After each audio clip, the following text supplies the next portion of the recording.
In this video, we will learn how to sort an array list.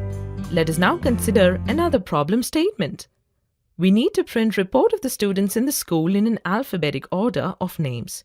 Use the student record to generate the report. Then, we need another report, this time the students sorted in ascending order of roll numbers. We need to sort the record of students in an alphabetic order of names.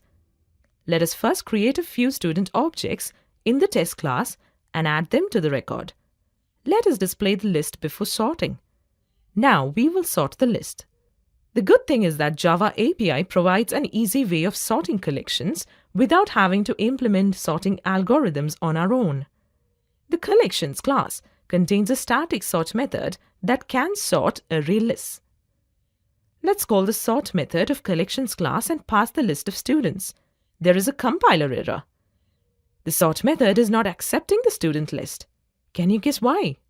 Well, although the collections class is intelligent enough to sort a list using a sorting algorithm, it cannot make a decision whether the student list should be sorted on the basis of roll number, name, or grade.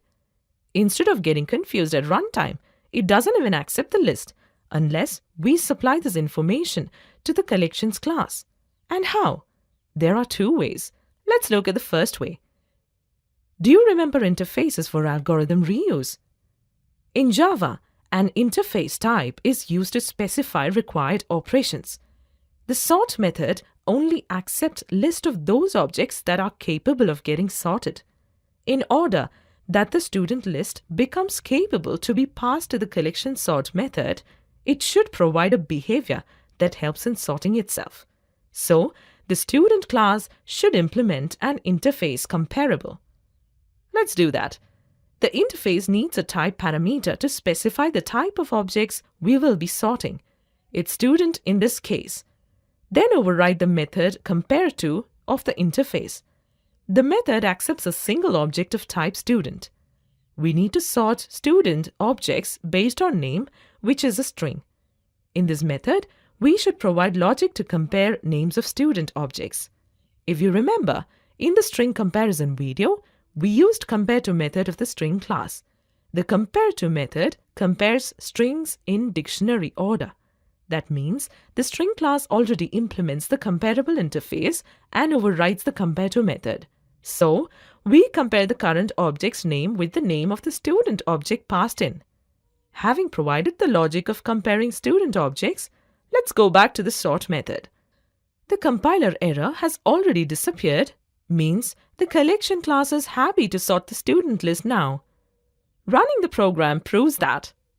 Okay, so we have fulfilled the first requirement. There was another requirement to sort the listing ascending order of roll numbers. We could change the compareTo method to now compare the roll numbers. But think about it. If tomorrow we have a requirement to sort based on grade, we will again change the code. That also means at a given time, the objects are capable of being sorted in a single way. There has to be a better way. Thankfully, there is. There is another interface, comparator. We will create an independent class that handles sorting behavior, say student roll num comparator that implements the comparator interface with type parameter student. We need to override method compare that takes two student objects and compares them. The compareTo method of comparable took a single student object. That's because there we were using this or the current object as one student object as the method was defined within the student class. Now this one is a separate class, so we provide two student objects to be compared. Here we will compare the roll numbers. Since roll number is a primitive, we cannot call the compareTo method as we did for string name. But we can cast the primitive to its wrapper class integer. Integer also implements the comparable interface and overrides compareTo method that we can use for comparing integer values. Let's go back to the test class. Now, we will again call the collections.sort method, but this time we will call the overloaded sort method that also accepts a comparator object. We are creating an object of student roll num comparator and passing it along with the list. Let's see the output. The list is indeed sorted by roll numbers. Thus, we learned how to sort array lists using the comparable and comparator interfaces. Please attempt Programming Challenge Level 2 to gain practice.